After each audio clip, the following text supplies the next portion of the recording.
जय हरी. एकादश स्कंध भाग 121.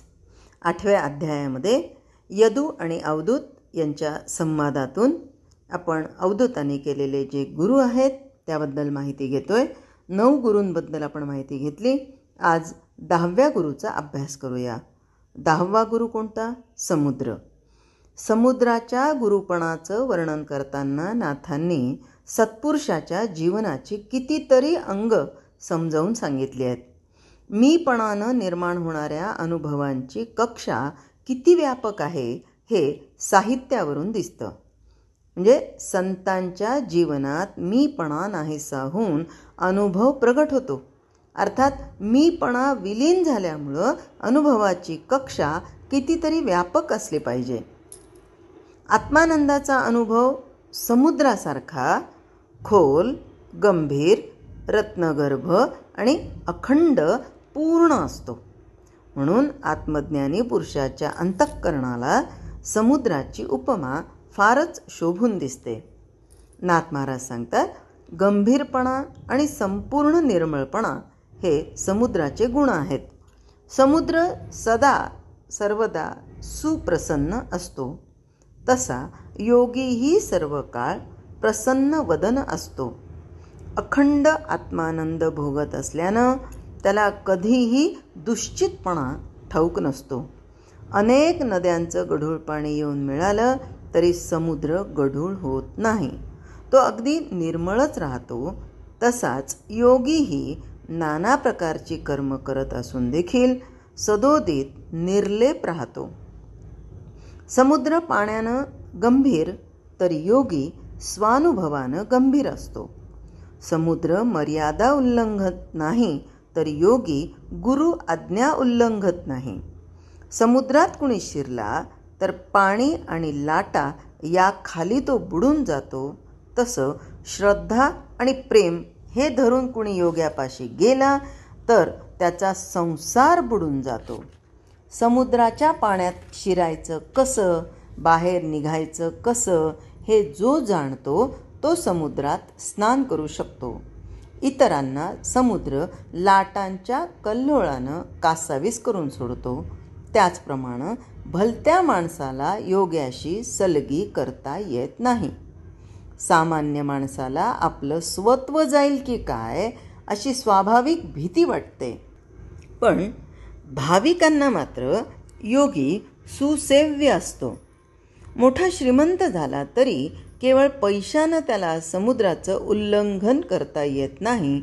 तसं देवादिकांना, राजे लोकांना किंवा व्यवहारातील मोठ्या लोकांना योग्याच्या उलट जाता येत नाही. समुद्रात मळ राहत नाही. लाटांबरोबर तो दूर फेकला जातो. तसंच सतत सतत ध्यान केल्यानं योग्याच्या अंतर्यामी देखील खात्रीने मळ राहत नाही. ताम्रपर्णी नदी समुद्राला जाऊन मिळाली तेव्हा तिथे मोत्यांची खाण झाली. तसंच मुमुक्षूची श्रद्धा योग्याच्या ठिकाणी बसली तर त्याला मुक्ती प्राप्त झाली. जो कोणी समुद्रात बुडी मारतो त्याला अनेक रत्न सापडतात. तसंच जो कोणी योग्याशी समरस होतो त्याला शरण जातो त्याला ज्ञानरूपी रत्न सापडतात. समुद्राची मर्यादा कधी कुणाला करता येत नाही. योग्याचीही मर्यादा योगशास्त्रालाही करता येत नाही. समुद्राच्या पाण्याला प्रवाह नसतो, ते समुद्रातच राहतं. योगी देखील निश्चळपणे आत्मसमुद्रामध्येच असतो. त्याला मृत्यूचं भय नसतं. प्रवाह नसल्यानं समुद्र नेहमी जसाच्या तसाच पूर्ण असतो. जन्ममरण नसणारा किंवा नसलेला योगी देखील सदा सर्व काळ परिपूर्णच असतो. समुद्राची आणि योग्याची तुलना करता करता योग्याचा एक विशेष असा लक्षात भरतो. समुद्राचं पाणी लाटांच्या खाली अत्यंत चंचल असतं, पण योगी अंतर्यामी अगदीच निश्चळ असतो.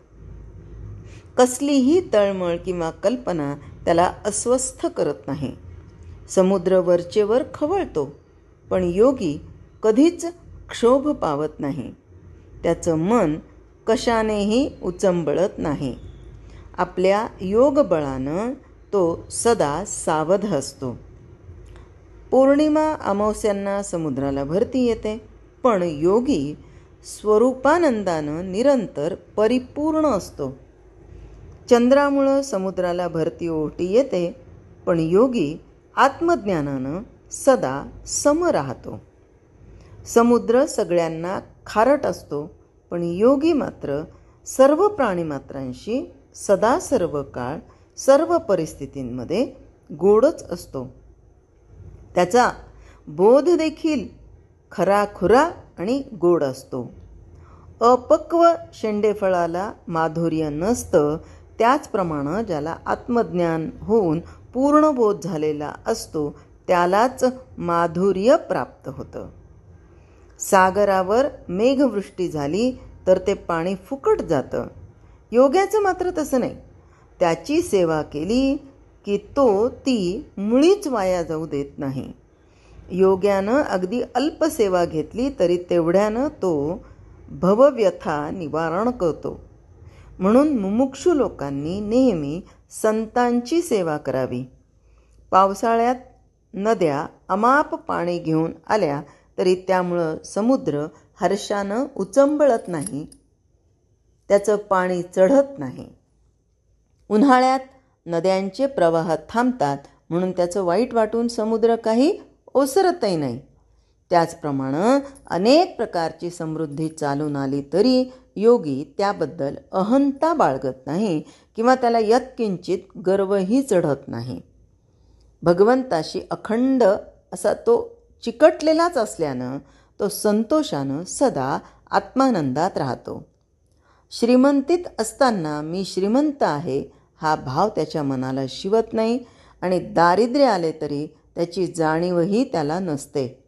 आत्मज्ञानानं भगवत स्वरूप झालेल्या योग्याला प्रपंचाची आसक्तीच नसते, म्हणून श्रीमंती आणि दारिद्र्य दोन्ही त्याच्या चित्ताला सारखीच वाटतात. पुढे 11वा गुरु सांगतात तो पतंग. आता हा पतंग म्हणजे किडा, उडवायचा पतंग नव्हे, किडा. माणसाच्या खाजगी जीवनात काय किंवा सामाजिक जीवनात काय कामवासनेला बंधन घातलं नाही तर व्यक्तीची आणि समाजाची सगळ्या बाजूंनी मोठी हानी होते.